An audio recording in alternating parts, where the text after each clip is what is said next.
Greetings, friends and fellow food lovers. I'm Kanan Badalov, and welcome to my cooking show, where we're going to explore some of the most unique and innovative ways to whip up traditional dishes.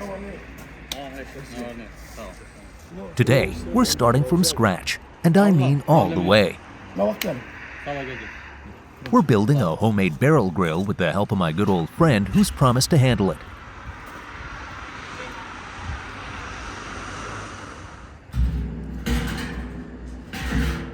We've talked about how he's going to make it, but honestly, he knows way more about this stuff than I do. I always say, let the experts do what they're best at.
Every little detail here is crucial because we want this barbecue to be absolutely perfect. I'm lucky to have someone I trust who knows exactly what he's doing, because you know I am quite picky when it comes to the quality.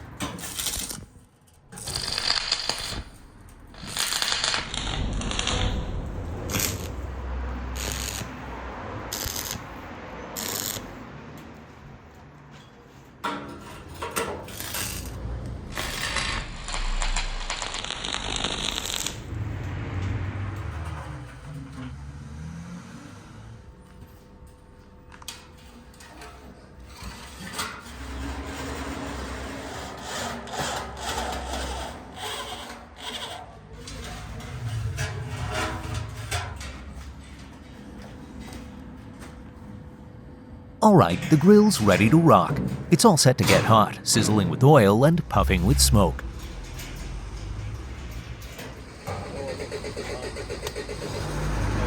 Let's take a closer look at it. Wow, I'm loving how this came together. And the way the lid closes, chef's kiss.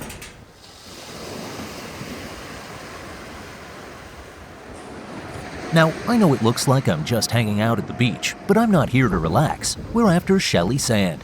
You're probably wondering, why on earth do we need shelly sand? Well, it's going to be the base for our grill. When we fire up the wood, it'll help distribute the heat evenly.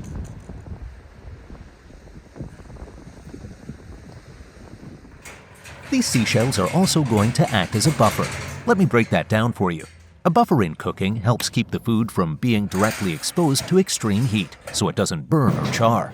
In our case, the shelly sand is going to do exactly that.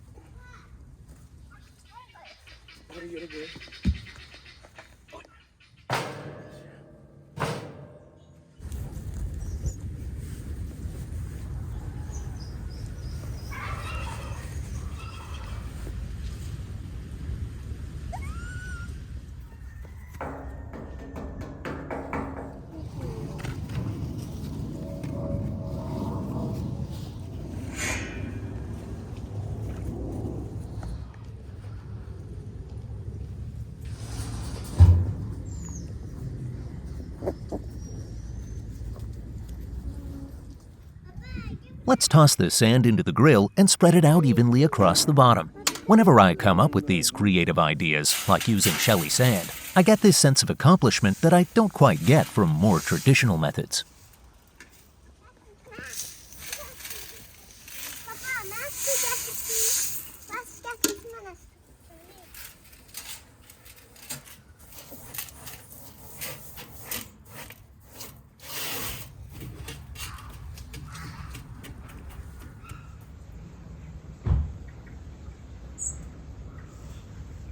I'm also going to add some bricks on the top to help trap and build up more heat.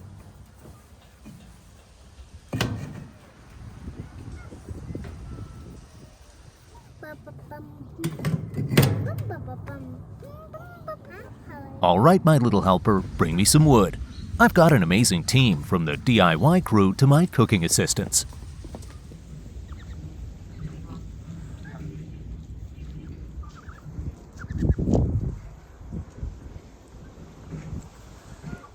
Time to fire up the wood with some charcoals.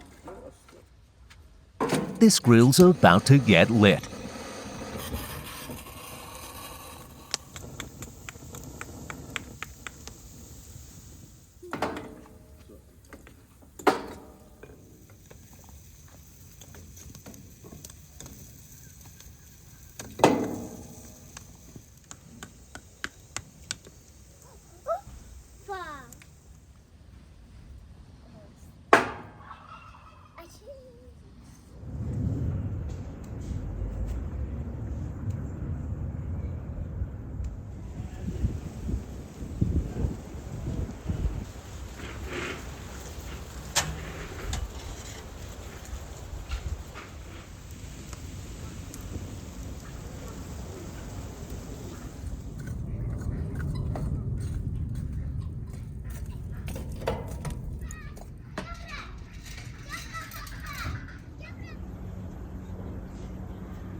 Here we have the ribs we are going to grill today.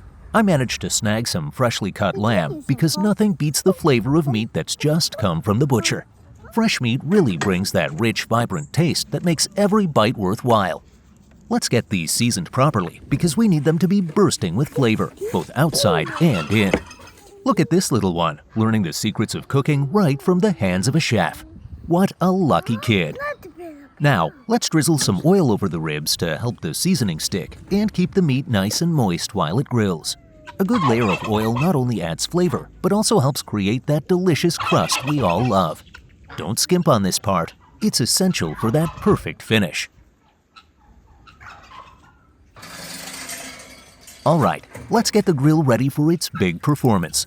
We need it nice and hot to sear the meat and lock in all those juicy flavors. Trust me, the sizzle when the ribs hit the grill will be music to your ears.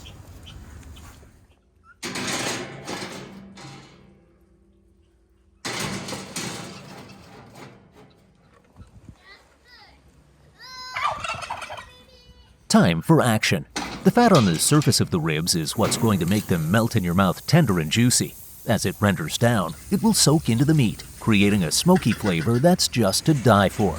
This is where the magic happens.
The smell is absolutely incredible. It's wafting through the air and filling the entire yard with that smoky goodness. Honestly, I can hardly wait until they're done. It's like the aroma is teasing me, whispering, just a little longer.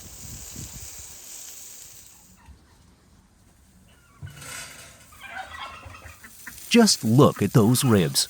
They're beautifully grilled with the fat perfectly crisped up, giving them that delightful texture. The outside has this gorgeous char, while the inside remains juicy and tender. It's a sight to behold.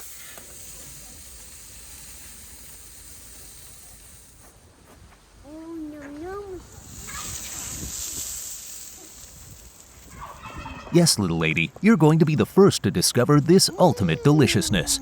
It's a rite of passage for every food lover.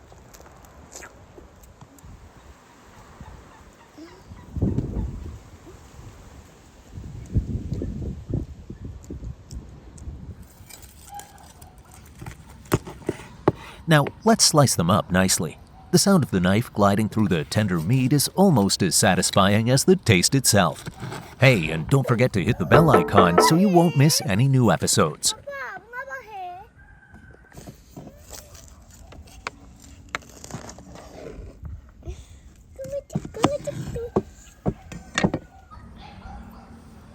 Now, it's my turn to have a taste. I've been waiting way too long for this moment. As I take a bite, the explosion of flavors is heavenly.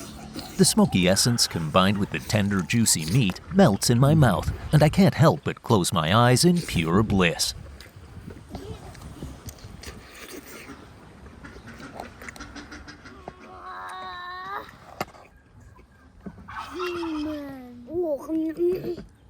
I wish we could all share this goodness together, but the great news is you can try this at home too. Even if you can't grill outdoors, get creative and find your own way to achieve that smoky, tender flavor. My motto: creativity is the key to excellent cooking.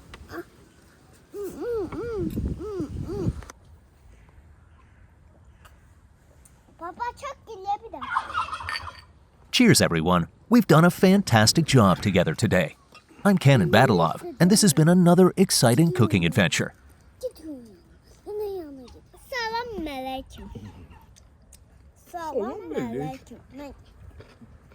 Don't forget to subscribe and like this video. Guys, thank you for watching. If you like, don't forget to subscribe. See you soon. See you next time. Greetings to everyone joining us today. I'm Kanan Badalov, and I'm inviting you to dive into an epic cooking episode that's going to redefine your expectations of size. We're not just making any ordinary dish today. No, we're going big. Prepare yourself, because today we're crafting an extraordinarily large pizza that's going to blow your mind. Take a look at this massive wooden plate. It's no ordinary platter. It's designed to hold our gigantic pizza. I've asked my wonderful friend to help me prep the surface. To ensure our dough doesn't stick, I'll cover the entire plate with a sheet of baking paper. This step is crucial for keeping that dough smooth and easy to work with, especially at this size.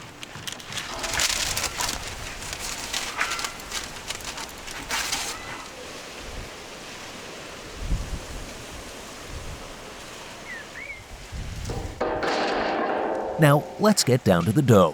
For a pizza of this size, we're talking about a whopping 5 kilograms of dough. We'll need some water, a touch of sugar, and yeast to get things going. The key to a perfect pizza dough lies in the balance. Too much water and it gets sticky, too little and it's dry.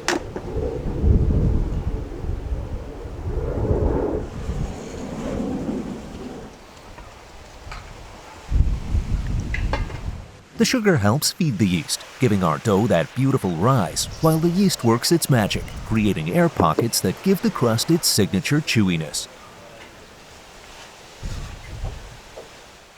Knead it well, and you'll have a dough that's both elastic and smooth, ready to rise to the occasion, literally.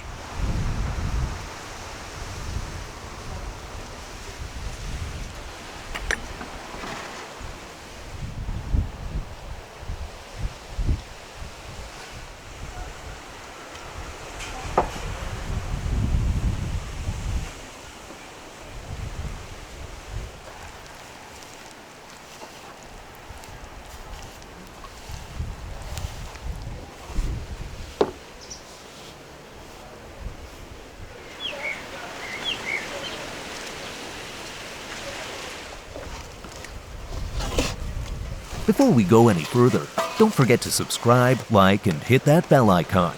Trust me, you don't want to miss what's coming up. Each like and follow motivates me to keep pushing the boundaries of what's possible in the kitchen and brings you more epic culinary adventures. So stick around, this is just the beginning. We're going to stick with the classics for this pizza. Sometimes simplicity is the ultimate sophistication. I'll be adding some delicious salami, which gives the pizza that rich, savory flavor we all love.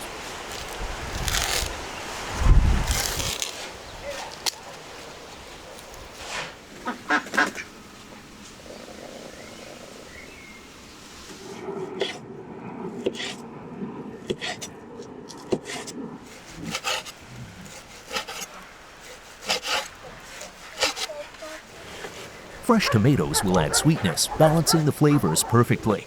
The beauty of a classic pizza lies in its time-tested ingredients. Salami for that hearty meatiness, tomatoes for freshness, and of course, a good sauce to tie it all together. The reason we stick to the classics? Because they never fail to deliver. It's a tried and true combination that's beloved around the world, offering comfort and satisfaction in every bite. Papa, давай ведром. Ладно, ведро.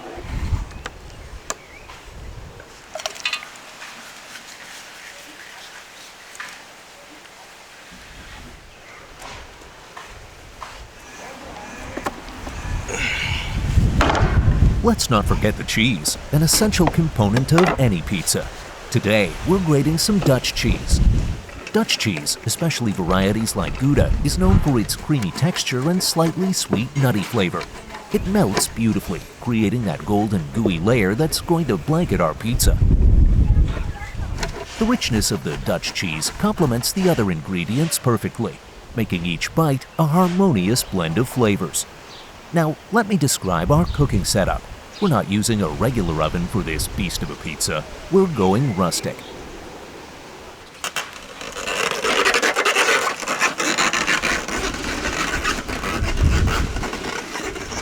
I've got boxes full of coal, and I'm about to empty them onto the ground to create a makeshift outdoor oven.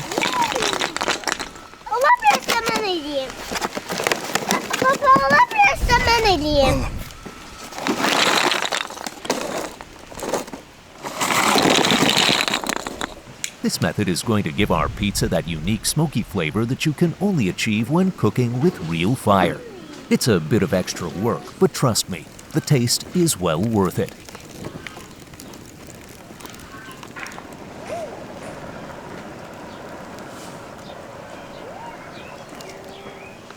Our dough is finally ready. Just look at how it's risen, fluffy and full of life, thanks to the yeast doing its job. The dough has expanded beautifully, doubling in size and becoming airy and soft. That's how you know it's ready for action. The yeast has created a network of bubbles inside the dough, giving it that perfect rise that's going to make our pizza crust light and chewy. Let's get the surface prepped with some flour and bring our dough over. I'll dust it with flour too, making sure it doesn't stick to my hands or the rolling pin. This will make the dough easier to work with, ensuring that we can stretch it out without any tears or sticking. Time to roll out this monster of a dough. I definitely need a hand here. This is no small task. The dough needs to be evenly rolled out to cover the entire surface, which means we're working with a serious amount of dough. It's like stretching a cloud. We need to keep it smooth and even without losing any of that precious air we've worked so hard to create. The dough is perfectly rolled out, smooth and ready to go. Now comes the fun part, brushing it with sauce. A good sauce is the heart of any pizza, seeping into the dough and infusing it with flavor as it cooks.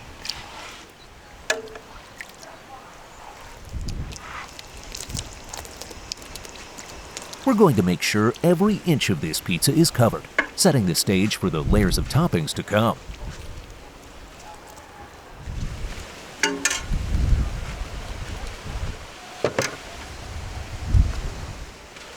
And of course, don't forget to drizzle in some olive oil. And of course, little bit olive oil. This'll give our dough that soft, pillowy texture and a little kick of flavor. Now, let's pile on the cheese. Seriously, don't hold back. Cheese is one of the key players here. The more, the merrier. We want that gooey, melty goodness.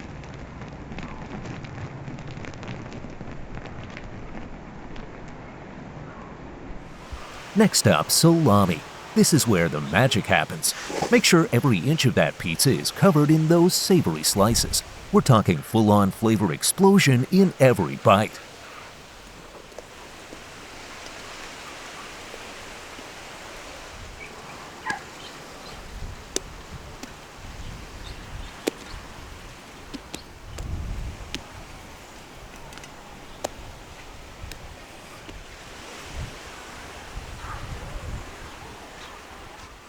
Top it off with some fresh tomatoes, and we're almost ready to send this beauty to its fiery destination.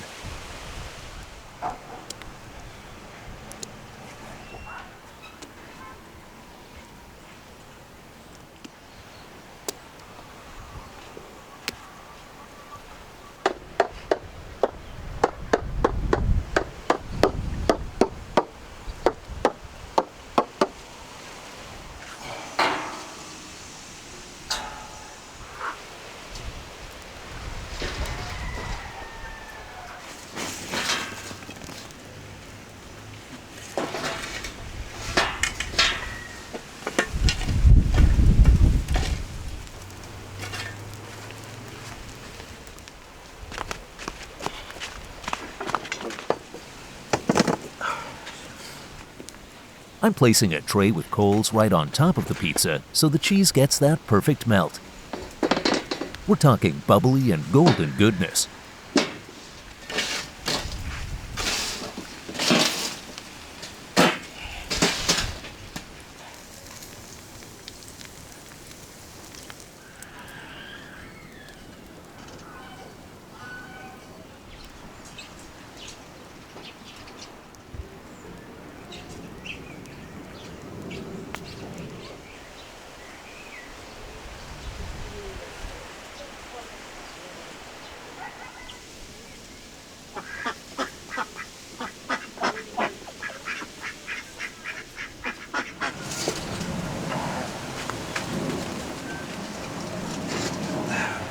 Pizza's out, and it's looking glorious.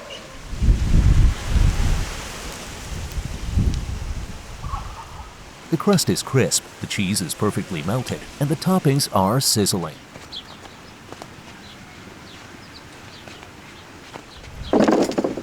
It's a masterpiece.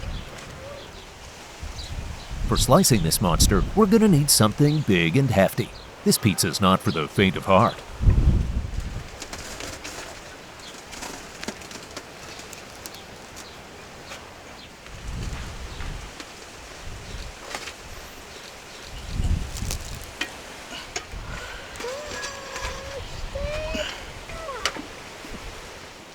My little girl's itching to dig in. She takes a huge bite and, wait for it, this is gonna be epic. Check out the size of this pizza.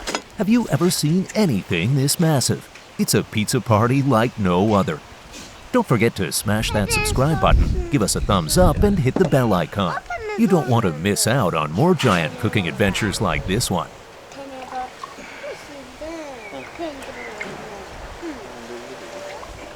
Everyone's getting a cup of fresh juice to wash down this epic meal. Cheers to good food and great company. All right, let's dive into this. The crust is perfectly crispy, the cheese is a gooey delight, and the salami has that perfect roasted edge. It's all coming together for an unforgettable bite.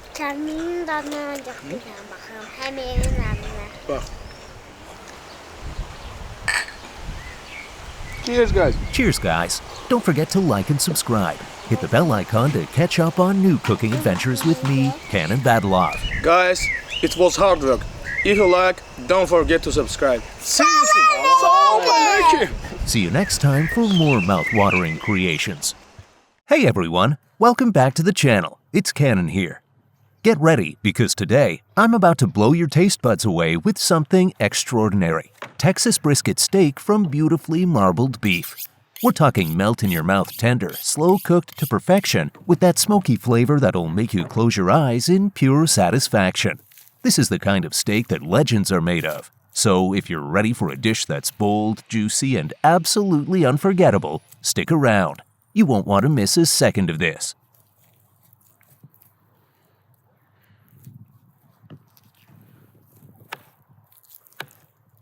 For those who don't know what a Texas brisket steak is, let me tell you.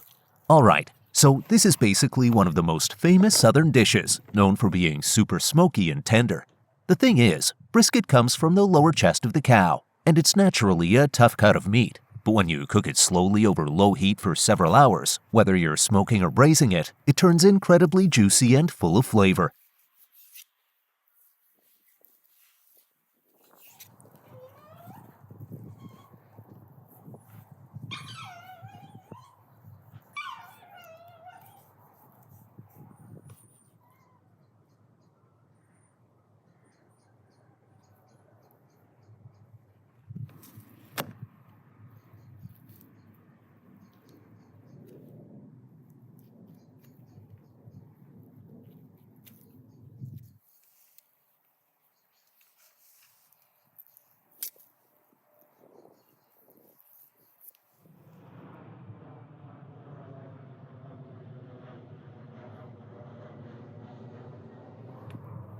To complete this steak for the cooking process, I need to remove all this white layer from the steak.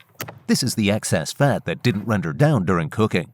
Never dismiss this step, as it helps to ensure the meat is tender and flavorful without being too greasy, leaving just enough marbling to keep the steak juicy.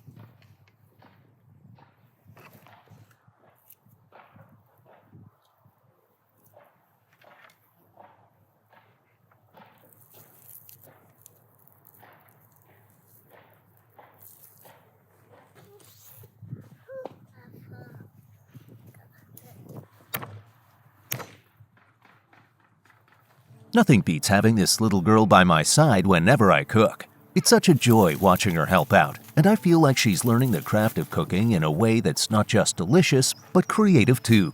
It's amazing to see her pick up the little details and really get into it.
Well, you might be thinking, why is he wrapping the wood in aluminum foil? Isn't he supposed to cook steak?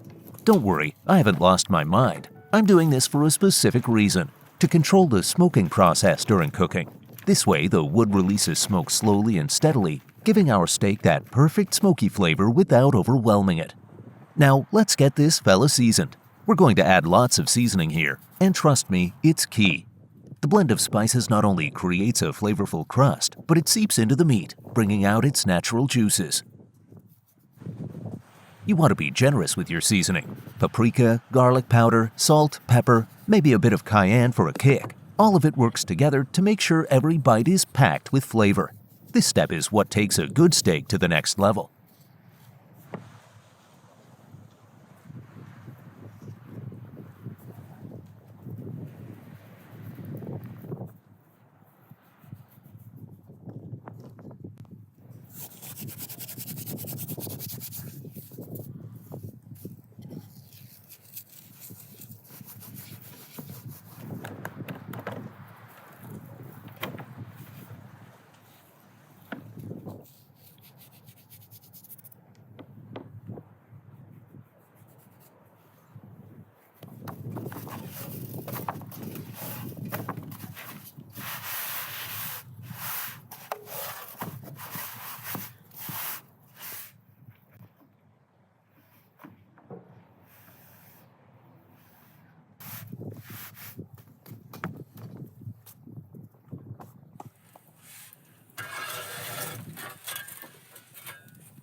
Let's send this aluminum foil wrapped wood into the oven first, and then we'll add the steak. The wood needs some time to heat up and start releasing that wonderful smoke.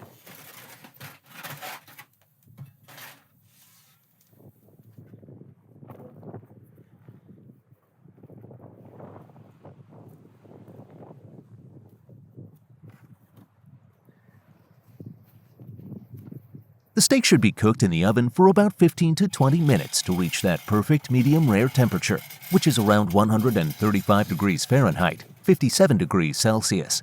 This allows the meat to cook evenly, ensuring that it's juicy and tender. After that, we'll put it on the grill to get that beautiful crispy layer on the outside.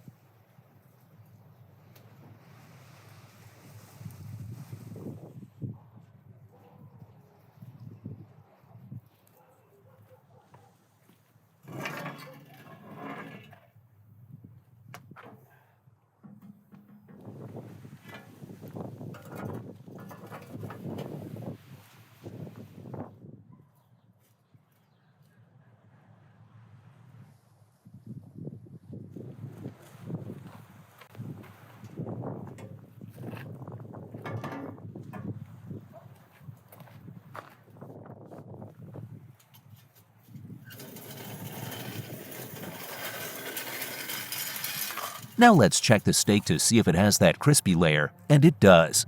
I need to take the beef steak out and cover it in aluminum foil. This will help to retain the heat and moisture while it rests, allowing the juices to redistribute throughout the meat for a more tender bite.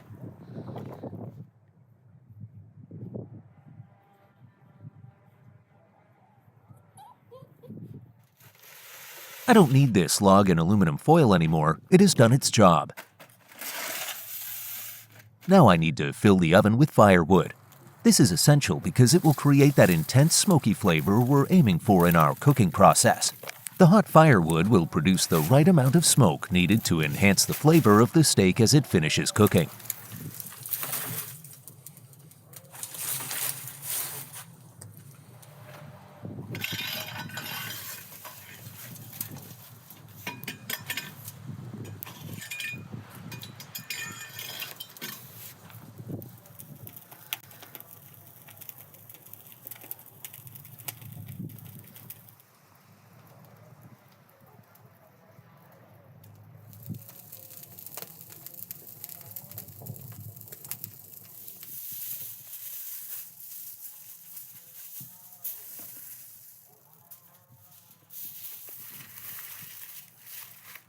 Alright, let's get this steak even more juicy by placing some chunks of butter on top before wrapping it in aluminum foil.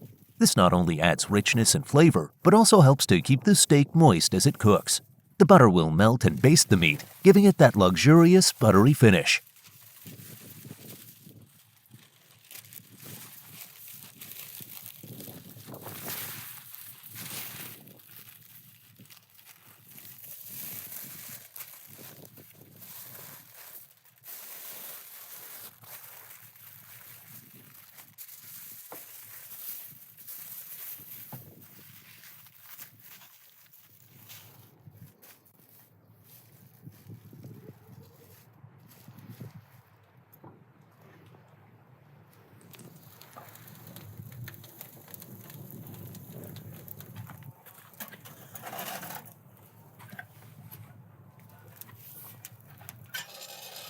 Okie dokie, back to the oven, my friend. It's going to absorb all that smoky goodness and buttery flavor. We'll let it cook for a bit longer so that it reaches the desired tenderness while maintaining that perfect medium rare. Just wait until you see how amazing this is going to turn out.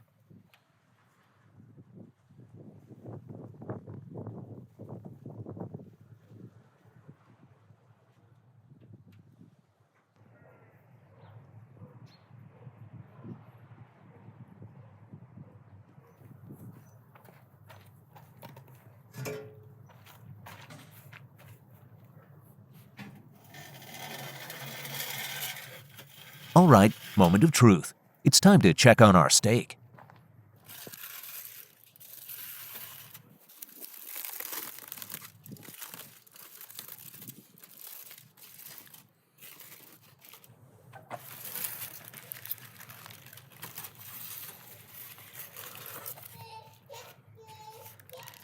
Look at that beauty. I know, it's almost cruel to watch through the screen without being able to dive in.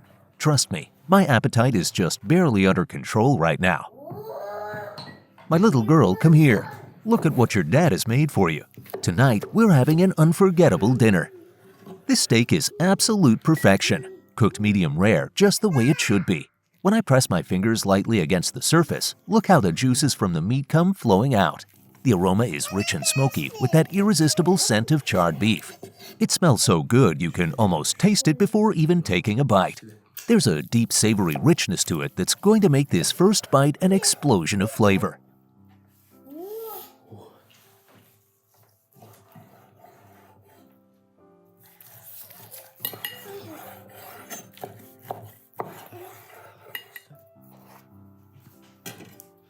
Here's how I'm going to enjoy it. I've got this fresh lavash, and I'm going to tear it open with my hands. Then I'll lay a tender slice of steak on top, add some red onions mixed with herbs, and finish it off with a drizzle of honey. It's a perfect combo, the sweetness of the honey, the sharpness of the onions, and the juicy, flavorful steak. Look at her. She's probably thinking, I want mine just like that.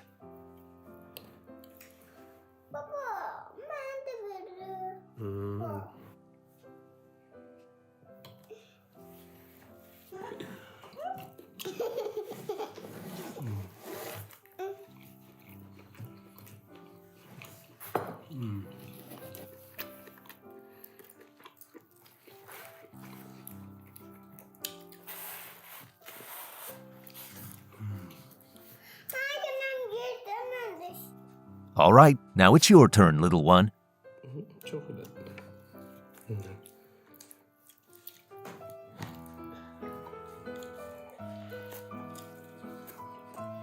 Well, my friends, we've come to the end of today's episode. What a day!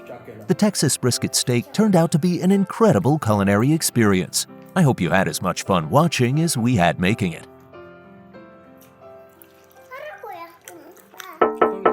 Don't forget to subscribe and like. This was Kanan Badalov, and I'll see you next time on my cooking show.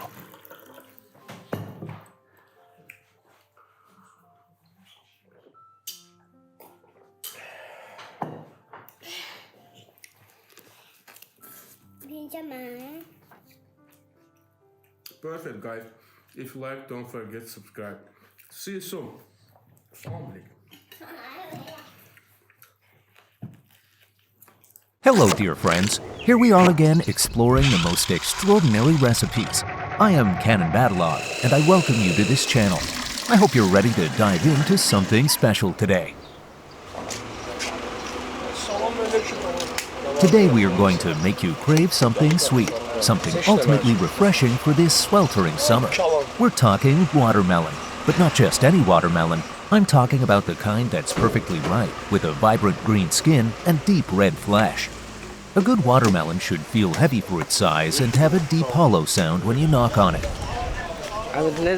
These guys know how to choose the perfect watermelons, so I trust them to do it for me today. I will need lots of watermelon since we're using them to make the ultimate summer treat, ice cream. And you know me, I don't do things in small portions. We're going big. Hey, and don't forget to subscribe. That way, the next time you're scrolling through YouTube trying to find my channel, you'll have it right in your subscriptions. Trust me, I've been there, endlessly searching for a channel I love. Like the video, hit the bell icon, and we're ready to dive into this delicious journey.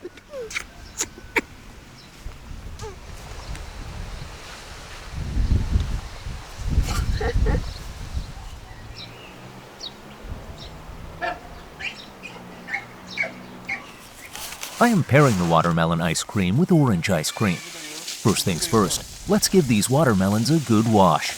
They've probably been sitting out in the sun gathering dust, so we want them clean and ready for action.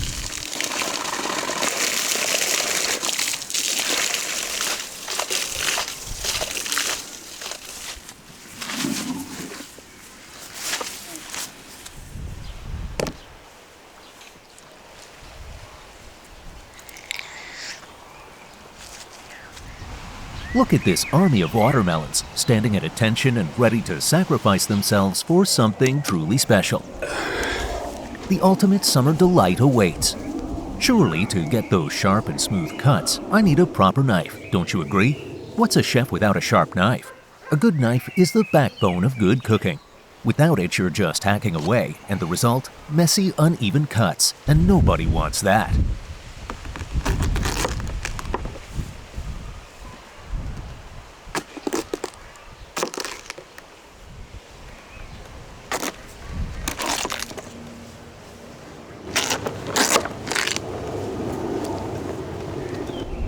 Well, I assume you, little one, are here for a reason. Okay, go ahead and take a slice of watermelon. Everyone deserves a treat, don't they?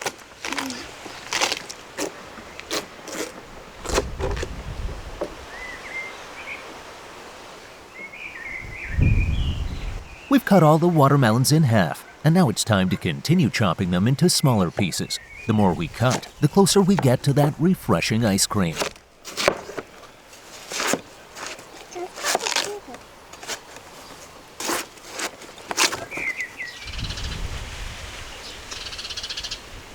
Now, I'm going to scoop out the inside of the watermelon and toss it into this big bucket. There's a lot of watermelon to go through, but don't worry, I'm determined to get to the last one. The thought of the final product, that sweet and refreshing ice cream, keeps me going.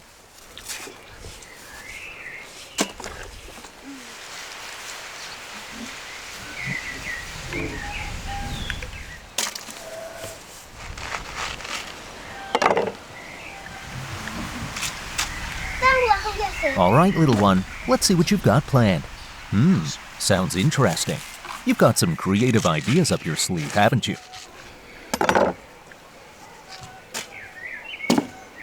As for the watermelon rinds, I'm going to toss them to my poultry. Fun fact, watermelon rinds are actually great for chickens. They're a good source of hydration, especially on hot days, and they'll happily peck away at them. Plus, it's an eco-friendly way to reduce waste. Everybody wins.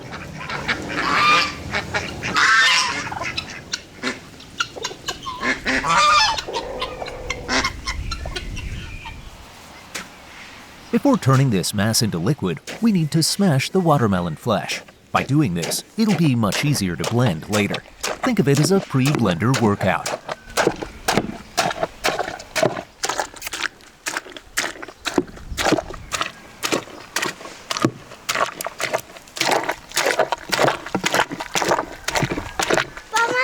All right, little one, it's your turn again. Keep smashing until it's all done. Now it's my turn to get this watermelon nice and liquidy. I'll use this giant blender to mince every bit of it. No chunk left behind.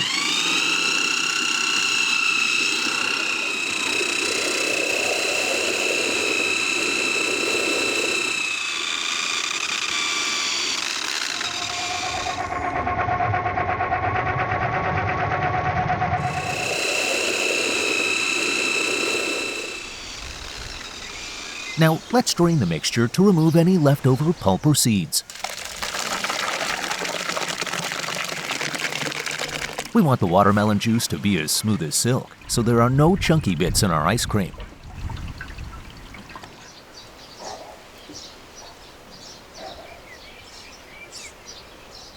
Look at this texture. It's perfectly smooth, just the way we want it.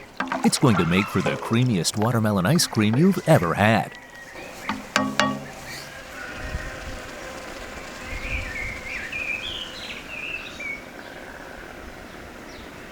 Let's add some sugar to sweeten this up.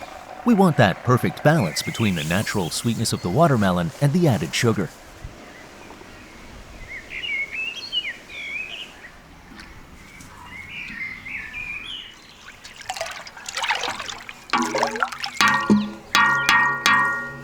I've managed to find this rectangular metal container, which will help us shape our ice cream just right. The ice cream will freeze in this container and come out looking professional, like a true summer treat.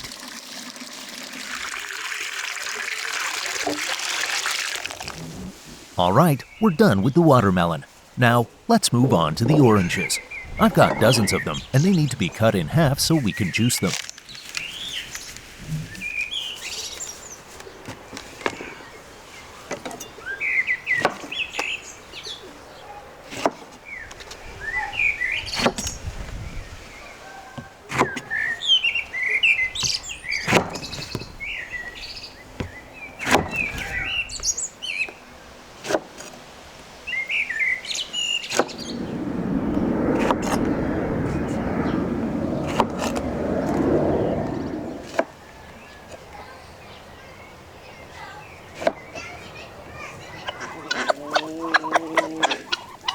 For the oranges, we'll be using this handy juice extractor. It's going to make the process quick and easy, but I'll still be giving my arms a little workout.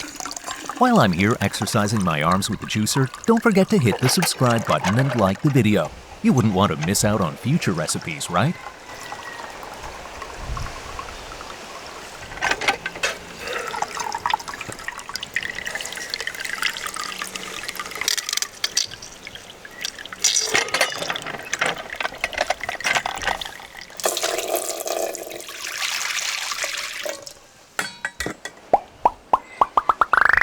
I've squeezed all the orange juice, and I've added some sugar to give it that extra sweetness. The combination of citrusy freshness and a touch of sugar makes for a perfect contrast.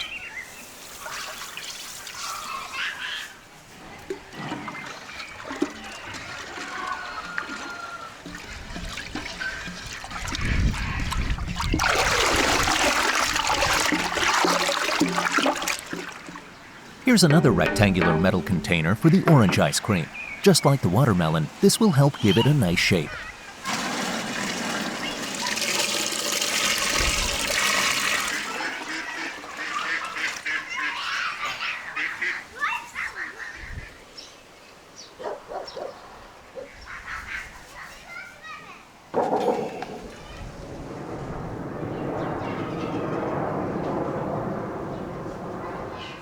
Besides watermelon and orange, I'm also going to make a rich chocolate ice cream. For this, I'll be adding cream, cocoa powder, and lots of condensed milk. Trust me, it's going to be extra sweet, perfect for all the chocolate lovers out there.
Let's get the chocolate mixture into a container as well.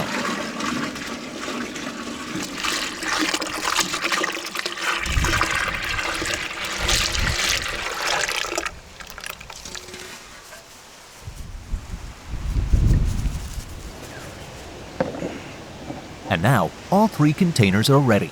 Watermelon, orange, and chocolate, the perfect trio. Here are the wooden sticks I'll use for the ice cream pops. Let's get them in place so they freeze with the ice cream and make it easy to grab and enjoy. Into the freezer they go. Bye-bye for now.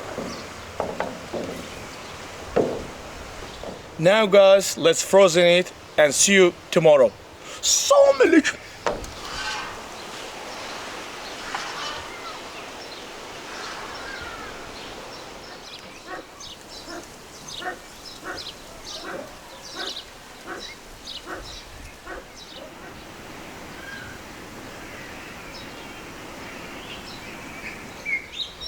The ice creams are ready. Of course, she shows up just in time, like she's got a sixth sense for when sweet treats are about to appear. Let's get these ice creams out of these containers before she finishes them all with those little hands scooping bite after bite. I swear, if I blink, she'll have polished off half the batch.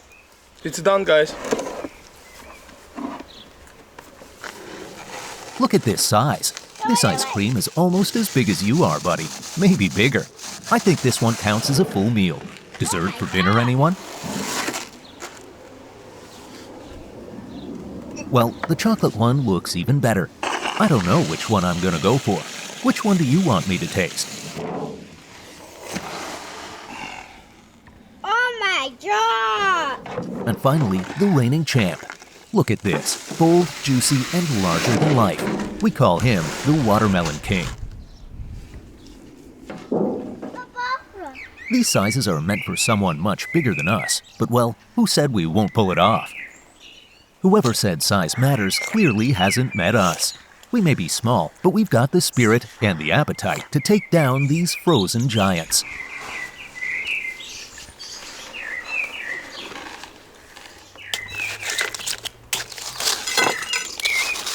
Now, let's taste them for real. You first, Princess. Take a bite and tell me how it tastes. It's always an adventure when a little one is in charge of tasting. Okay. Princess, you've got the royal duty. Give us the verdict. Perfect. I want a bit more, and for that, I'll need a hammer. Seriously, these pops are so big, I might need a construction team to help me finish one. Or at least a hammer to break them into smaller bites. Where's my toolbox?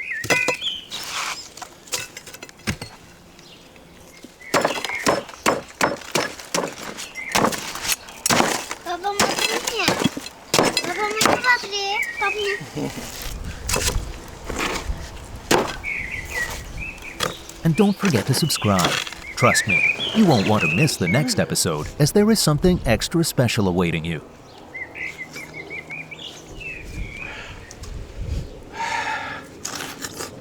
Oh man, the watermelon is like biting into a slice of summer. Cool, refreshing, with that juicy sweetness that just explodes in your mouth. And the orange, zesty, tangy, like a burst of sunshine that wakes you right up.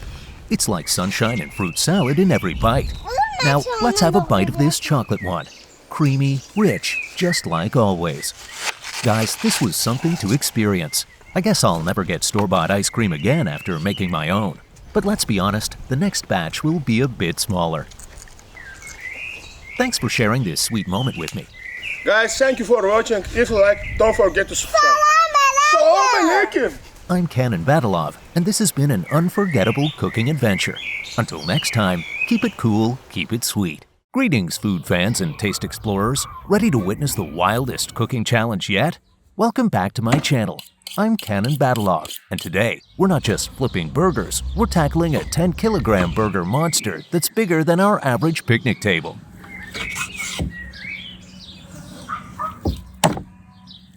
Get ready to watch as we embark on this colossal cooking adventure that promises to be as outrageous as it is delicious. So don't be shy. Follow us on Instagram for the latest updates, cooking inspiration, and insider tips that will turn your kitchen into a breeze of creativity. You won't want to miss what's coming next. Feast your eyes on these luscious cuts of meat, rosy, velvety, and bursting with rich color that screams incredible flavor. And guess what? My little princess is getting her own special-sized burger, perfectly proportioned for her tiny royal appetite. It's going to be the cutest burger ever. If you want to support my channel and see more epic cooking challenges like this one, make sure to subscribe, hit that bell icon for notifications, and like the video. Your support fuels our passion and inspires us to bring you even more joy and tasty creations. Now, let's dive into mincing the meat.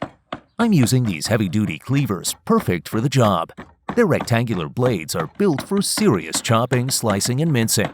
With both hands working, we'll get this meat prepped in no time. The meat's perfectly minced and ready to go. Now, let's jazz it up with some seasonings, salt, pepper, and a few cloves of garlic for that irresistible aroma.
I'm adding finely chopped onions and breadcrumbs to bind everything together, which also makes the texture wonderfully tender and less dense.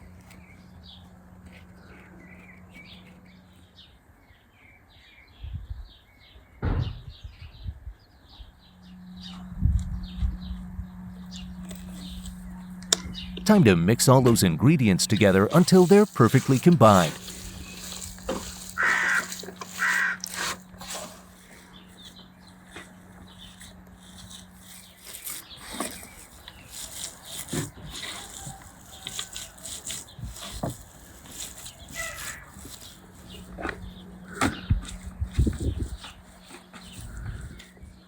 Next up, I'm heading to the coop for some fresh eggs for our burger buns.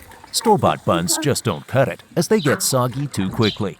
Fresh eggs will make a huge difference in our homemade buns.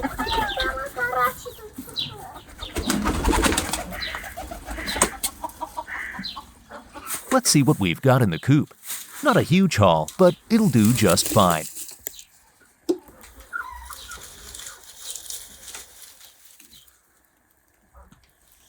All organic.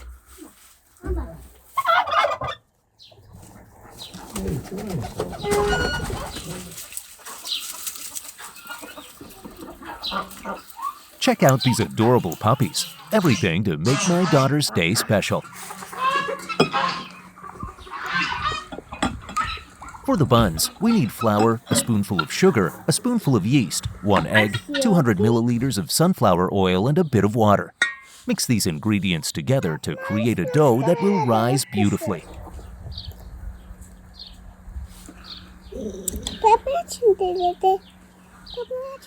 Not a pop. Rush. Proszę.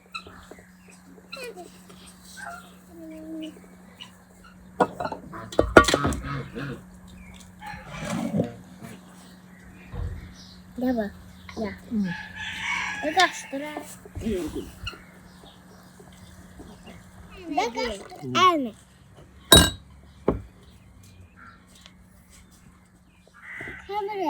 Kamerę. Pap. O, gdzieś Hamir. Gdzie Hamir? Ben gördüm Hamir.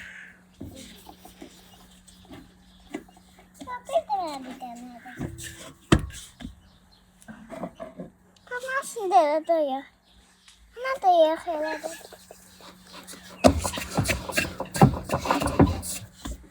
Let the dough rest so the yeast can work its magic and make it rise to fluffy perfection. Time to fire up the oven and get it preheated.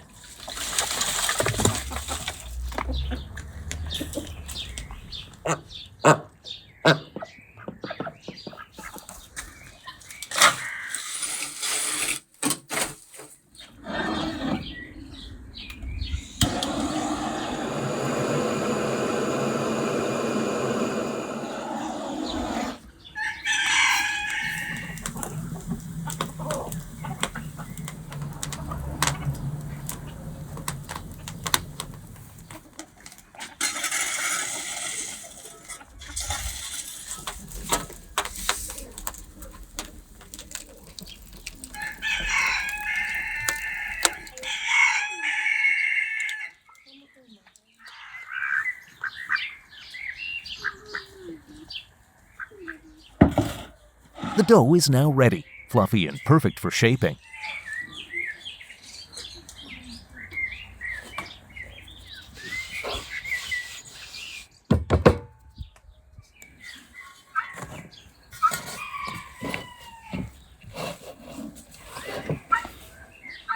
I'll set aside a small portion to make a tiny bun for my daughter. Let it rest while we prep the rest.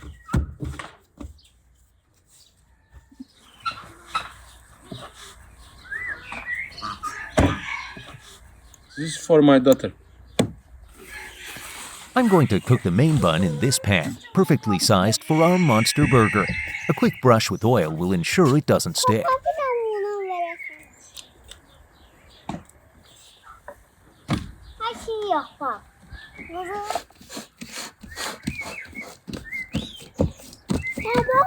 Here's the extra small pan for my daughter's adorable burger. Can't wait to see the hilarious contrast between our giant burger and her petite version. Rica ederim.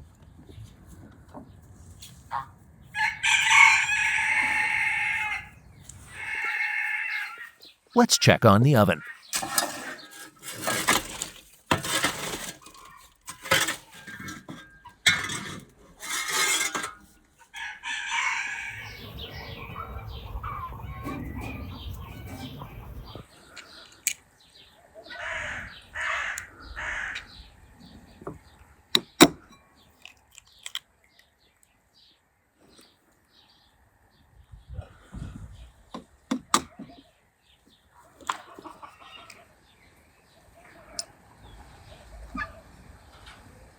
To achieve that perfect shine on the buns, I'm brushing them with a mixture of 3 egg yolks. This will give them a beautiful golden orange glow once they're baked.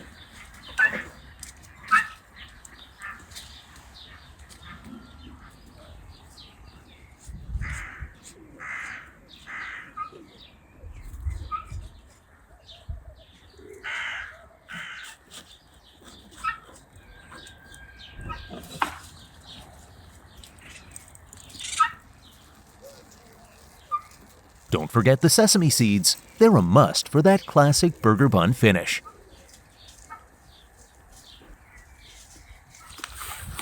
All set. Time to send these buns to the oven and let them bake to perfection.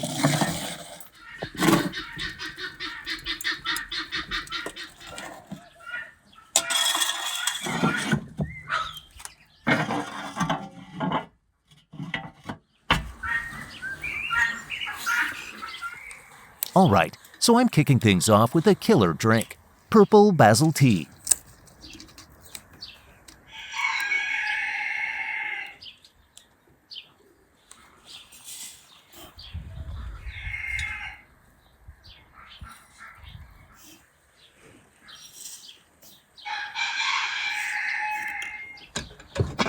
Pouring some hot water over these fresh leaves really brings out that deep, rich flavor. The heat does magic, pulling out all those oils and colors, turning it into one seriously tasty brew.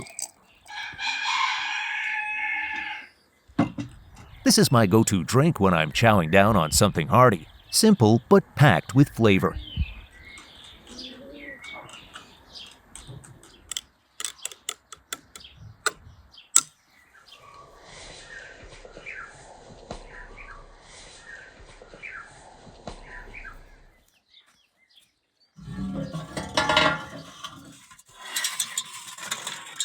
Check out these buns. They came out of the oven looking like golden perfection, with those sesame seeds adding just the right crunch. These buns are gonna be the foundation of our epic burgers, and man, they look good enough to eat right now. Can't wait to build a burger on these bad boys.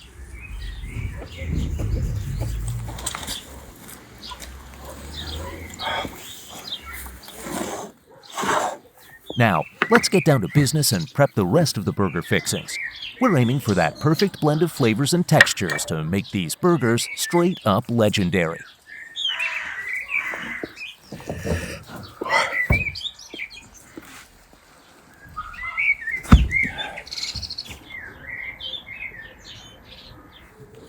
First up, I'm heating the pan to whip up a bomb tomato sauce.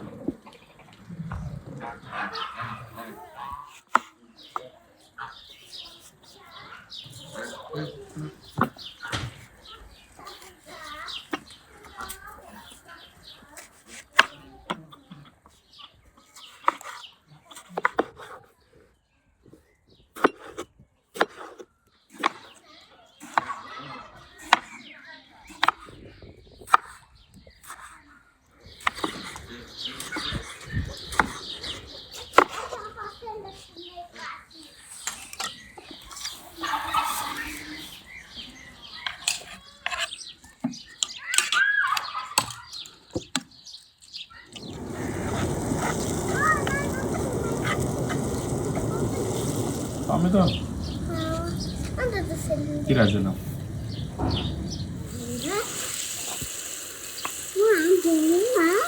And sugar also.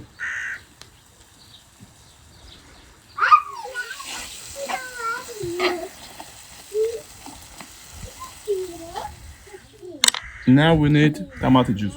A good sauce takes time, so I'm adding in some tomato juice to get it just right.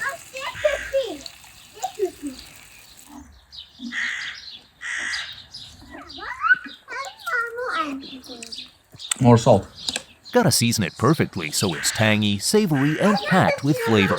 This sauce is gonna take our burger game to the next level.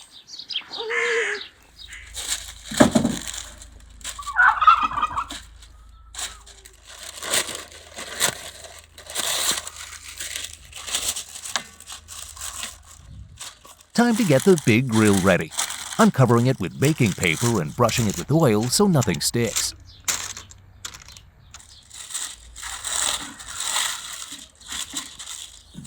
Then, I'm dropping a huge chunk of meat right in the center. This is gonna be one epic burger. I've got one for myself and a mini version for my little princess. Gotta make sure this meat is prepped just right so it's juicy and packed with flavor.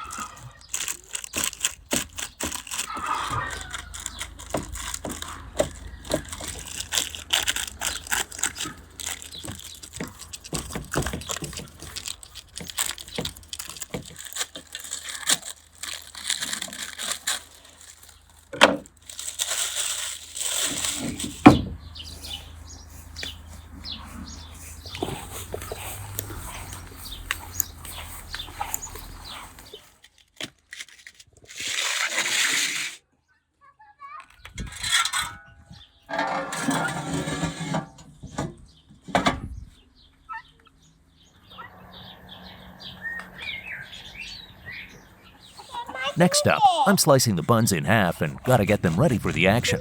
Make me. Ben doldurum bunu yersin de. Poşete. Ne poşete?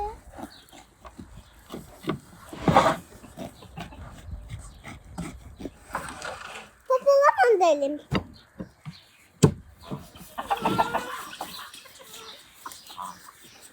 Then I'm grating some cheese because no burger is complete without a good layer of melted, gooey goodness. This cheese is gonna bring everything together. Popolmasyon bir daha gidelim.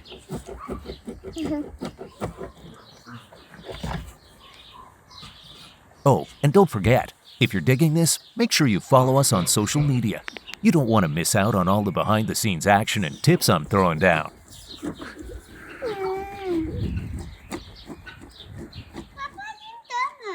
Geliyor.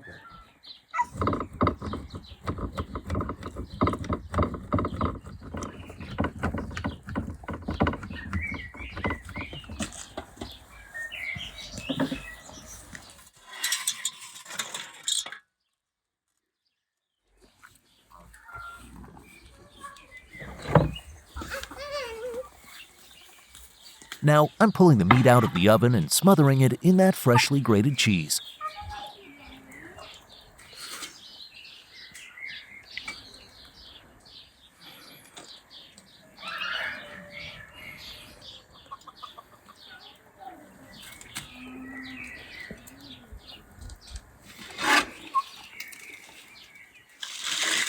Back in the oven it goes, just long enough for that cheese to melt into a golden, bubbly layer of awesomeness. This is what dreams are made of, folks.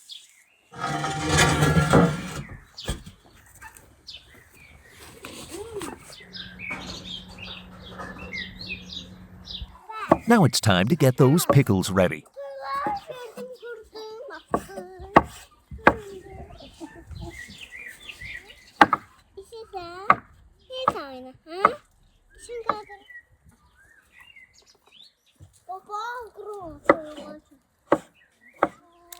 I'm slicing up some pickles, onions, and tomatoes. These are the classic burger toppings that add that perfect crunch and tang, balancing out all the richness of the meat and cheese.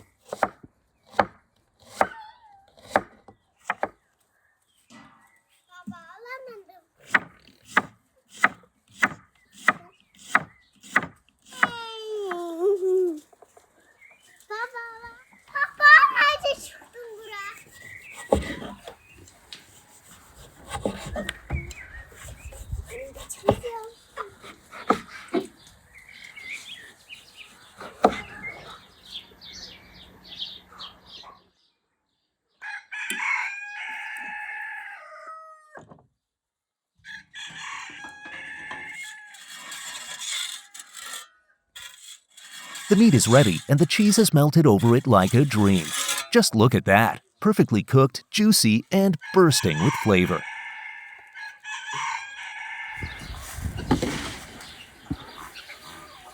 Alright, let's assemble this beast.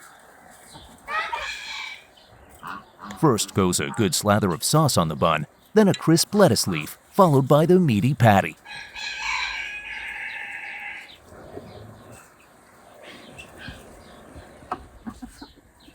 Next comes a slice of tomato, some pickled cucumbers, and finally, the top bun. Everything is stacked up perfectly. This burger looks as good as it's gonna taste. Now, let's go big.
I'm doing the same thing with the giant burger, but I'm throwing in a mountain of fries for that extra kick.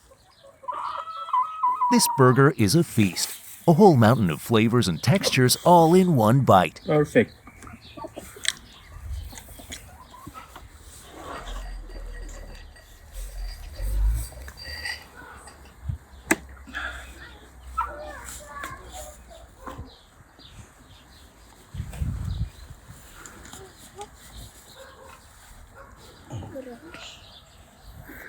Ja troszkę je.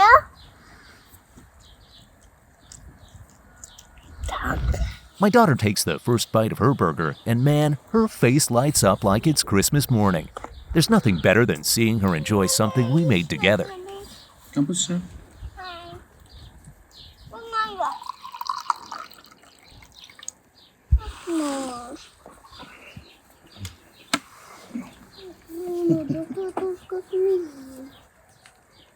Let's slice my burger in half and dig in. We're washing it down with that refreshing basil juice. The combo of the juicy, savory burger with the crisp herbal drink is just perfect.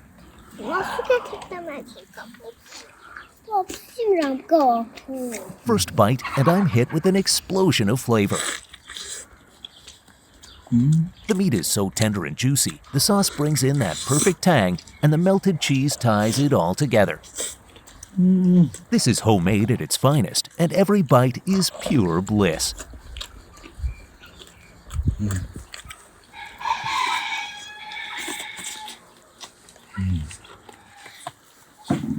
This right here is why I love cooking. There's nothing like biting into something you made from scratch.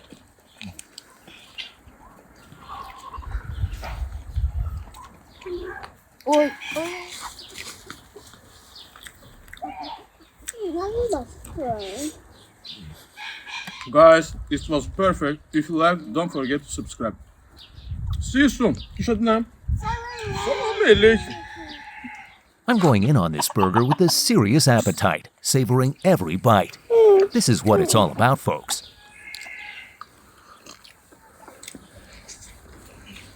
Before we wrap up, don't forget to follow my channel, hit that subscribe button, smash the like, and stay tuned for more of our epic culinary adventures. Catch you all next time, and keep eating good. Hello and welcome, my dear friends. What a wonderful way to start the day, feeding our poultry. When you take good care of your animals, you're also taking care of the food you put on your table. That's why today, we're going big, really big. I've decided to cook up a massive batch of chicken legs, unlike anything you've ever seen before. So stick around, because this is going to be a culinary adventure you won't want to miss. And while you're here, don't forget to subscribe to my channel, hit that like button, and become a part of this epic journey.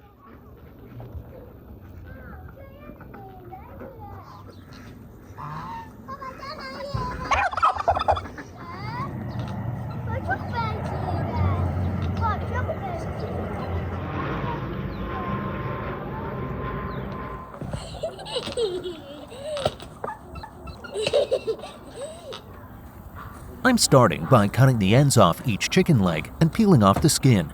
Now, you might be wondering why I'm doing this. Cutting the ends not only helps the legs cook more evenly, but it also makes them easier to handle and eat later.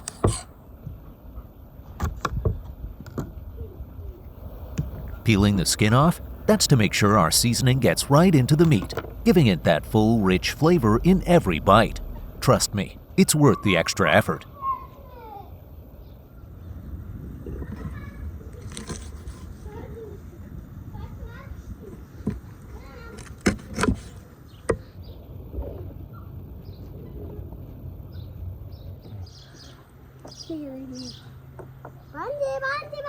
Meanwhile, my daughter is off playing with her puppy.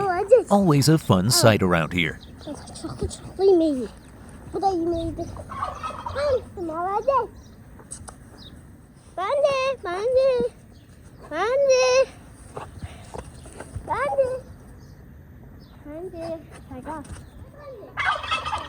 As I keep cutting and peeling, the chicken legs are really starting to pile up.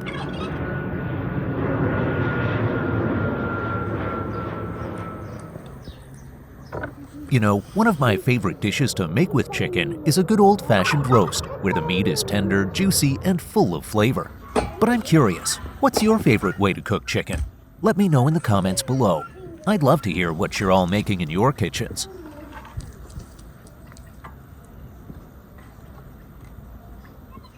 Let's give these chicken legs a good wash now. My daughter is going to help out. It's always more fun when she's involved.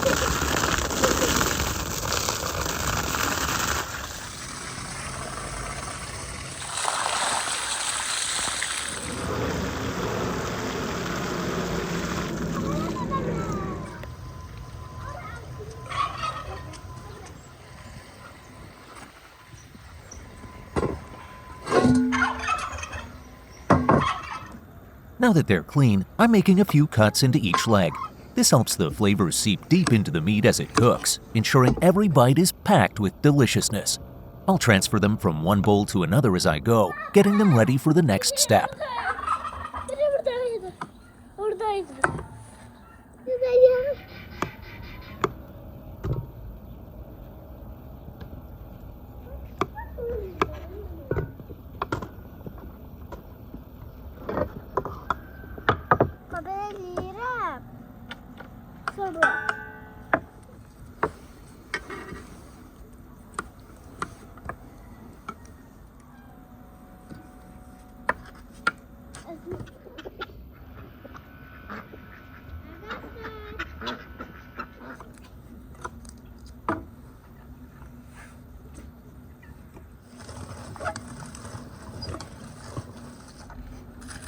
Time to whip up a sauce that's going to take these chicken legs to the next level. I'm mixing together garlic, red peppers, hot red peppers, and onions. Just imagine the aroma.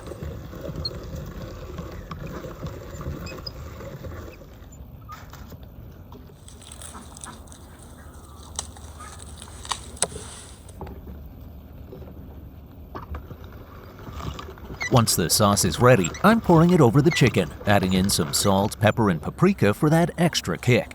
And of course, my little helper is right here, giving me a hand.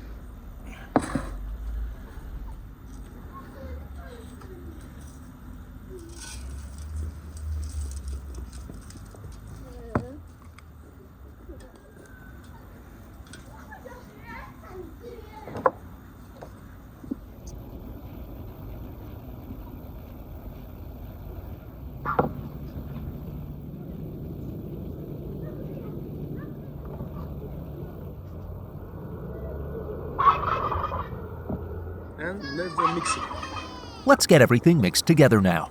You want every inch of these chicken legs coated in that flavorful sauce.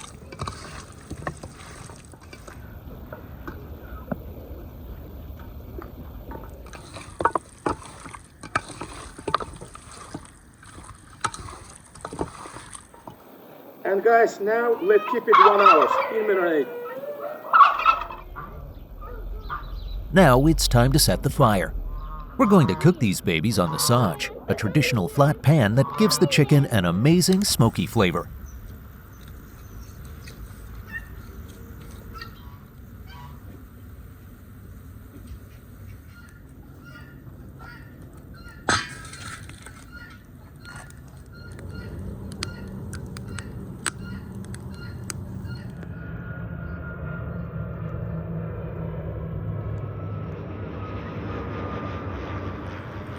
With the sage preheated, I'm pouring in some oil. You can hear it sizzle as it heats up, getting ready to turn these chicken legs into something magical.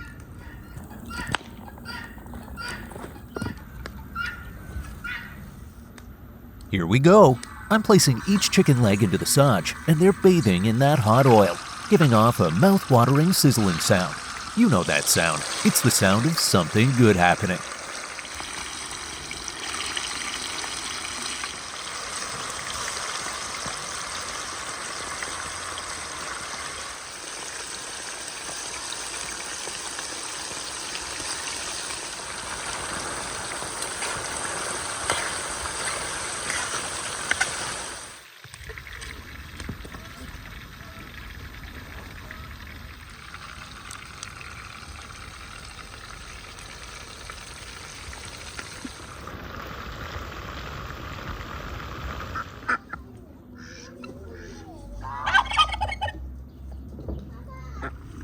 The first batch of chicken legs is ready.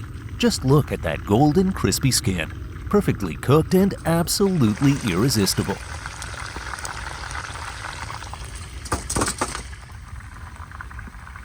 Time to get the next batch into the sage. We're not done yet, folks. There's plenty more deliciousness to come.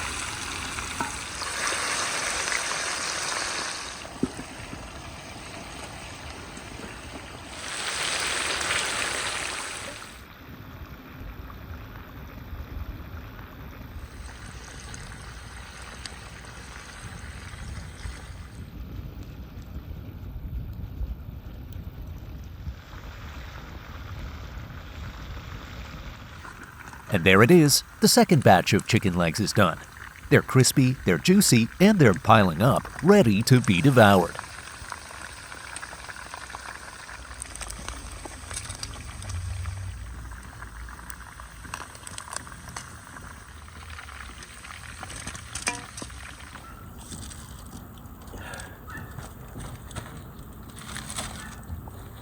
Look at these wonderful, crispy chicken legs. The golden skin, the sizzling meat. It's enough to make your mouth water just by looking at them. But I'm not starting this feast without my daughter. Gülşat. Here she comes, running over to grab her share.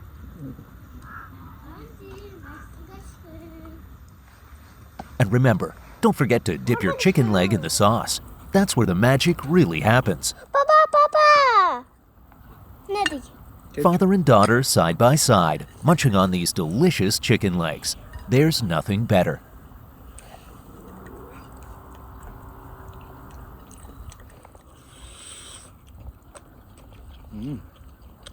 Uslu. Babamı söyleyeyim mi? Hı? Onu gelin.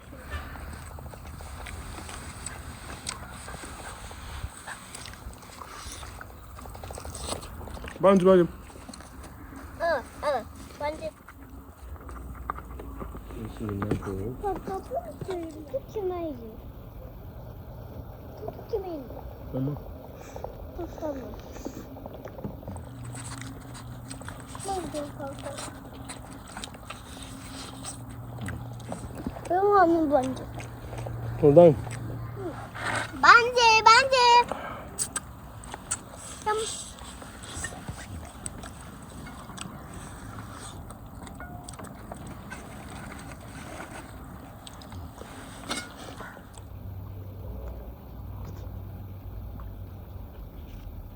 Ben gördüm şu an.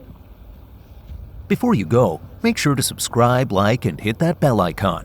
By doing so, you'll never miss out on any of our future culinary adventures.